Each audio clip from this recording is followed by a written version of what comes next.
Hello, amigos, amigas, amigues. I am Angie Willis of Davidson College and co-author of this great book, The Dissidence of Reinaldo Arenas, Queering Literature, Politics, and the Activist Curriculum, which I co-authored with my fabulous colleagues, Sandro Barros and Rafael Ocasio. Our book was published in February of 2022 by the University of Florida Press. Just a few words about the book to help you consider why you should, of course, read it. Also purchase it for your personal library and or your college university library and assign it to your students in class. A few unique features of our book. First of all, the text is truly co-authored. The three of us come from different backgrounds, have a unique training and personal experiences, reading interpretations, and the way that we approach Arenas's work from three different lenses, I think is very, very unique. At the same time that we have unique perspectives, we equally collaborated on each chapter, on each part of the book, had equal editorial privileges, and I think that we achieved our goal in that our reviewers said that we really did express one coherent, cohesive voice, which is hard with three people. Something else that is super unique about our book, as indicated by the title, we approach Arenas's obra as one of a curriculum, of a body of works that offers lessons to be learned, lessons for artists, lessons for the current LGBTQIA community, lessons for artists, lessons for people going through struggle. A few other unique aspects of our book, parts that I'm extra excited about. We look at how Arenas works with different mentors, some of his most important mentors being Cuban rock star writers Virgilio Piñera and Jose Lezama Lima. And in the last chapter of our book, we look at how Arenas writes about their deaths at different moments in his career and consider how he portrays their deaths in different ways as he was preparing for his own imminent suicide. We compare some of his essayistic writing about their deaths to that of his fiction, as well as some of the basically unknown outside of Cuba writings about their deaths for comparative purposes, which I think is really interesting. Speaking of more archival texts, we also look at letters and manuscript at the Princeton Firebird collection, where Arenas's manuscripts are held.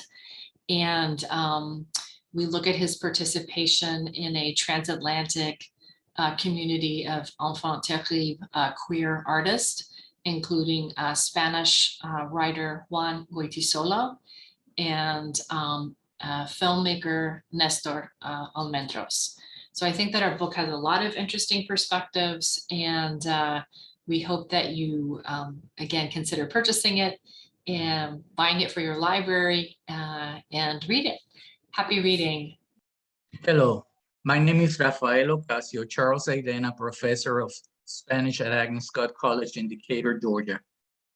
The Dissidence of Reinaldo Arenas, Queering Literature, Politics, and the Activist Curriculum is the result of an extensive writing collaboration with Sandro Barros at Michigan State University and Angela Willis at Davidson College. Continue to explore the sustaining influence of Arenas in Cuba and in the United States as the ultimate example of a radical queer activist. In Cuba, he had opposed official policies while smuggling his literary production out of the island, some of it published throughout the 60s and 70s, a daring decision that gained him immediate international reputation as a vocal counter-revolutionary writer. More controversially, Arenas boldly challenged the revolutionary code of acceptable sexual behavior through homoerotic practices intended as expressions of personal and political discontent. Those activities performed in public spaces provoked an arrest, for which he was charged for indecent exposure, a criminal sentence that he completed in 1976, partially at Havana's most hideous prison of El Morro. That criminal record became his ticket to freedom to the United States through the Mariel boat lift in May 1980.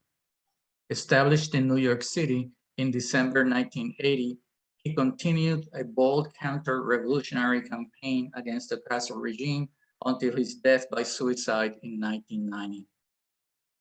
We consider the author a public pedagogue, mentor, and social activist who continues to influence generations of dissent writers and artists, whether in the Caribbean island or within broader Pan-American contexts. The multidisciplinary theoretical approach adopted in this book illuminates how Arenas's works remain a cutting-edge source of inspiration for today's audiences, particularly LGBTQIA+. Arenas's aesthetics foregrounds powerful theoretical insights for exploring dissensus in society, be it linked to the context of Cuban, Cuban American, and queer activists, a queer movement of social justice, or more broadly, to transnational and existential forms of citizenship politics. Texts promote a thinking style that prompts readers to envision the social otherwise, i.e., against institutional conditioning and governmentality premised on polarization of ideologies. 3 decades have passed since Arenas' suicide in 1990. Nevertheless, his writing continues to teach us about the power, the nature of power, the consequences of political repression, and what is at stake in an individual's resistance to normative ideologies. With our current political climate, his grito, scream for freedom at all costs, is more relevant than ever.